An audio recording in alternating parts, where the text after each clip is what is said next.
Hi, my name is Frank A. Thomas, and I had the opportunity to speak with Pastor Bryan Carter of Concord Church in Dallas, Texas, about preaching. Check out this clip from our conversation. To watch the full interview, click the link at the end of the video or in the description below. You will be blessed. So tell me a bit about the process whereby you became to be the pastor of Concord.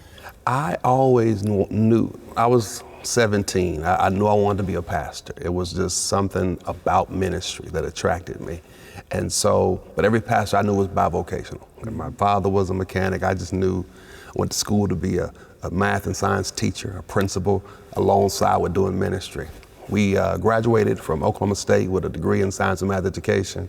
My wife in elementary education, moved to Texas, and joined the Concord Church. Yes. My brother had given me a registration to the E.K. Bailey Preaching Conference as a graduation gift. Wow. And so I would go to the conference during the day, sleep on his couch because I couldn't afford a room at the hotel, and it just changed my life. We then relocated just a couple months later, moved to the Dallas area, joined the church, and began to become under the ministry of Dr. E.K. Bailey, and was just blown away at his preaching, at his teaching at the church. And so we joined. We would drive in 45 minutes to come to church each Sunday. The church I grew up with, the largest probably Sunday attendance was about 30 people. Wow. This church is 2,000 or 3,000 people, but I said, hey, let's try it out. And so I joined. 2 years later, Pastor Bailey would asked me to be a part of his discipleship group. Well, actually asked me to come on staff.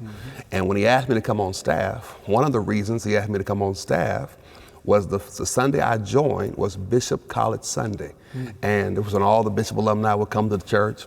And one of the alumni was one of my college professors, Dr. Katy Perry, and she recommended me to him because she had been a mentor to me in college. And so it began that he invited me on staff, said he'd been praying and fasting, and God kind of laid my name on his heart. And so he invited me on staff.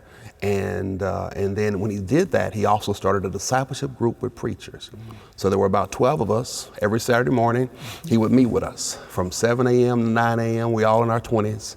And he would tell us that he saw ministry in our lives. Some would pastor, some would be on staff. And he just wanted to invest in us. And so he invested in us. Every Saturday morning, we're there learning about preaching, learning about pastoring. And in that context, we became very close. And he would become ill about a year into that class. But what's unique, at 55, he had already said before he became ill, he wanted to retire at 65 and wanted to start this process. So throughout that process, he eventually asked me to be the assistant pastor and his successor. He said, you're young and you're gifted, and I believe I can invest in you and get you ready. It was a pretty fascinating process going through all of that, but then ultimately he put me before the church. The church voted on it, and I began in August of 2002. That process began official. And then we thought Pastor Bailey would live on much longer, but the Lord would call him home a year into that process. And so October 2003 would begin serving as the pastor, standing on his shoulders.